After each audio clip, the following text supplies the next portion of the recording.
আমার মনে হয় কথাটা পৌঁছানোর পর যে শ্রীরামপুর আসনে দীপশিতা ধরকে তুলে নিলে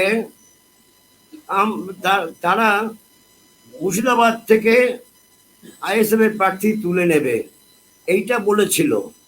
এটা আমি অর্থ বুঝতে পারিনি।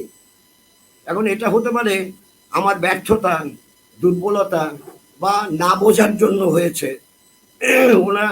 ওনারা বোঝেন, রাজনীতিতে পাণ্ডিত্য আছে, তাই তারা এটা ঠিক করেছেন, এটা বলতে পারি। বাকিটা তো বলতে পারি না।